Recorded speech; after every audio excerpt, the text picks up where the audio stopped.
ST. Somashekar ಅವರ ಮರ್ಮಾಘಾತದ ಬಳಿಕ ಈಗ ಸರದಿ ಶಿವರಾಮ್ ಹೆಬ್ಬಾರ್ದ ಅನ್ನೋ ಪ್ರಶ್ನೆ ಇದೆ. ಕಾರಣ ಅವರ ಮತ ನಿಜವಾಗ್ಲೂ ಎನ್ಡಿಎ ಅಭ್ಯರ್ಥಿಗೆ ಹೋಗುತ್ತಾ ಅಥವಾ ಕಾಂಗ್ರೆಸ್ ಪರವಾಗಿ ಅವರು ಕೂಡ ಮತ ಚಲಾಯಿಸೋದ್ರ ಮೂಲಕ ಸೋಮಶೇಖರ್ ಅವರ ಹಾದಿಯನ್ನೇ ಹಿಡಿದಿರೋದನ್ನ ಸ್ಪಷ್ಟಪಡಿಸ್ತಾರೆ ಅನ್ನೋ ಕುತೂಹಲ. ಈಗ ನೀವೇ ನೋಡ್ತಾ ಇದ್ದೀರಾ, ಇದು ಸೋಮಶೇಖರ್ ಅವರ ನಂತರ ಶಿವರಾಮ್ ಹೆಬ್ಬಾರ್ ಮೇಲೆ ಕಣ್ಣಿಟ್ಟಿರುವಂತಹ ಬಿಜೆಪಿ ನಾಯಕರು ವಿಪ್ ಅನ್ನ ಅವರ ಕೊಠಡಿಗೆ ಅಂಟಿಸ್ತಾ ಇರುವಂತಹ ದೃಶ್ಯ. ಆ ಮೂಲಕ ಹದ್ದಿನ ಕಣ್ಣು, ಆ ಮೂಲಕ ನಿಗಾ ಇಡುವಂತಹ ಕೆಲಸ, ಆ ಮೂಲಕ ಕಾನೂನಿನ ಮಾನ್ಯತೆ ಅಡಿಯಲ್ಲಿ ನೀವು ಬರ್ತೀರಾ ಅನ್ನೋದನ್ನ ಹೇಳೋ ಪ್ರಯತ್ನ.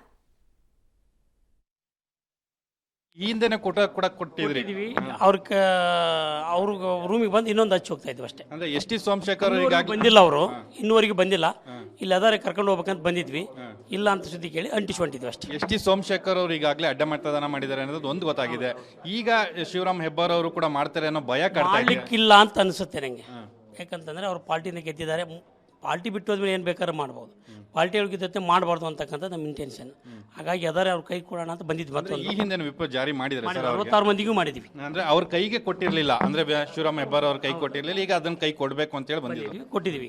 ಅಂದ್ರೆ ಈಗ ಅವರು ಅವ್ರ ಕಚೇರಿಲಿ ಇಲ್ಲ, ಅವ್ರ ಕೊಠಡಿಲಿ ಇಲ್ಲ, ನಮ್ಗೆ ಅಂಟಿಸಿ ಹೋಗಿ ಪವರ್ ಇದೆ, ಅಂಟಿಸಿ ಹೋಗ್ತೀವಿ.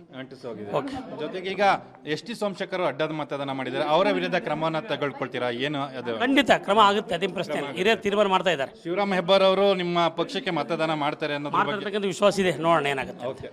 ಇದು ಬಿಜೆಪಿ ವಿಪ್ ಹೇಳುವಂಥದ್ದು. ವಿಪ್ ಜಾರಿಯನ್ನ ಮಾಡಿದ್ದೀವಿ. ಜೊತೆಗೆ ನಾವು ಶಿವರಾಮ್ ಹೆಬ್ಬಾರ್ ಅವರ ಕಚೇರಿಗೆ ಬಂದಿದ್ವಿ, ಅಂದ್ರೆ ಅವರ ಕೊಠಡಿ ಏನಿತ್ತು LS ನಲ್ಲಿರುವಂಥ ಕೊಠಡಿಗೆ ಬಂದು ವಿಪ್ ಅನ್ನ ಕೂಡ ಜಾರಿ ಮಾಡಿದ್ವಿ. ನಾನು ಈಗಾಗಲೇ 66 ಶಾಸಕರಿಗೂ ಕೂಡ ವಿಪ್ ಅನ್ನ ಕೊಟ್ಟಿದ್ವಿ. ಆದರೆ ಶಿವರಾಮ್ ಹೆಬ್ಬಾರ್ ಅವರು ನಮಗೆ ಕೈಗೆ ಸಿಕ್ಕಿರಲಿಲ್ಲ. ಅವ್ರ ಕೈಗೆ ಸಿಕ್ಕಿಲ್ದೇ ಇರೋ ಹಿನ್ನೆಲೆಯಲ್ಲಿ ಅವರಿಗೆ ವಿಪ್ ಅನ್ನ ಈಗ ನಾವು ಜಾರಿ ಮಾಡಲಿಕ್ಕೆ ಬಂದ್ವಿ.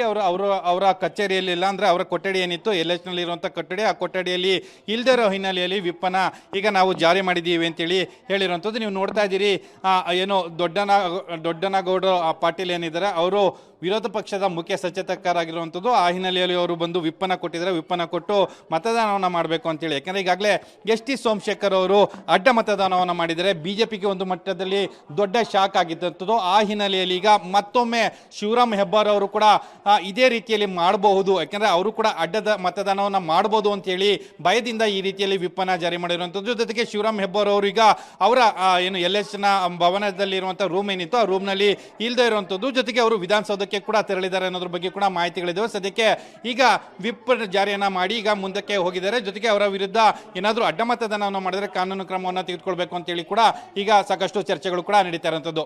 ಕ್ಯಾಮ್ರಾ ಪರ್ಸನ್ ಶರತ್ ಜೊತೆ Muralidhar, crime bureau, public TV.